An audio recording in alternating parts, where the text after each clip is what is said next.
খেয়ে নাও। ও খাচ্ছ ভিডিও করার আগে? কি করার আগে? ভিডিও করার আগে খেয়ে ফেললে?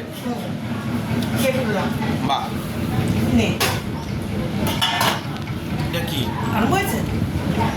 অন করে আছে বুঝতে নমস্কার পারো? বন্ধুরা, আমি কল্পনা প্রতিদিনের মতো চলে এসেছি। দেখো আরেকটি ব্লগ নিয়ে। আজকে আমি কী কী রান্না করলাম দেখো। এখানে গরম গরম সাদা ভাত, এক হাঁড়ি লোক এসছে বাড়িতে, এক হাঁড়ি সাদা ভাত। এখানে দেখো করেছি বেগুন ভাজা, আবার লঙ্কাও রেখেছি লঙ্কা দিয়ে খাবো বলে। আর এখানে দিয়েছি দেখো, এখানে ডিমের কারি, এই যে এখানে ডিমের কারি, এখানে টক ডাল, এখানে মুসুর ডাল, টমেটো দিয়ে মুসুর ডাল করেছি, টক ডাল একটু মিষ্টি মিষ্টি করে। আর এখানে করে নিয়েছি দেখো মাছের তেল, কই মাছের তেল পাতুরিয়ে দেখো, শুধু জিরে বাটা আর তোমার 4টে লঙ্কা বাটা, কাঁচা লঙ্কা বাটা, আর তোমার তেজপাতা বাটা, গোটা জিরে বেটে, গোটা জিরে, তেজপাতা আর কাঁচা লঙ্কা, 4টে কাঁচা লঙ্কা বেটে দিয়ে এই দেখো তেল পাতুরি করেছি মাছের। বাবু এটা খুব পছন্দ করে, বাবুই আমাকে বলেছে মা জিরে বাটা দিয়ে তেল পাতুরি করবে, সর্ষে না, কোনো সর্ষে টর্ষে দিইনি, সর্ষে বাটা। এটা জিরেটা খেলে তো পেটটাও ঠান্ডা থাকে। এই দেখো জিরে বাটা দিয়েও খুব পছন্দ করে, বাবাও পছন্দ করে এগুলো।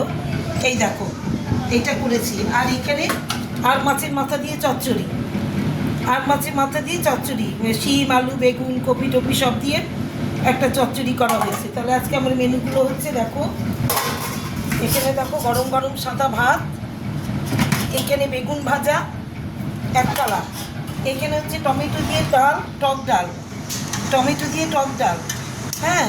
আর এইখানে হচ্ছে ডিমের কারি, এই দেখো ডিমের কারি আমার খুব পছন্দের খাবার।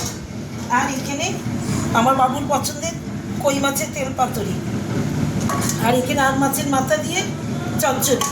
তাহলে আজকে আমার মেনুগুলো কেমন, আমার তেল কইটা কেমন হয়েছে, মানে তেল পাতুরিটা কই মাছের কেমন হয়েছে একটু একটু জানাবে তোমরা। কালারটা কেমন এসছে, কেমন দেখতে হয়েছে, খুব ভালো খেতে লাগে এটা।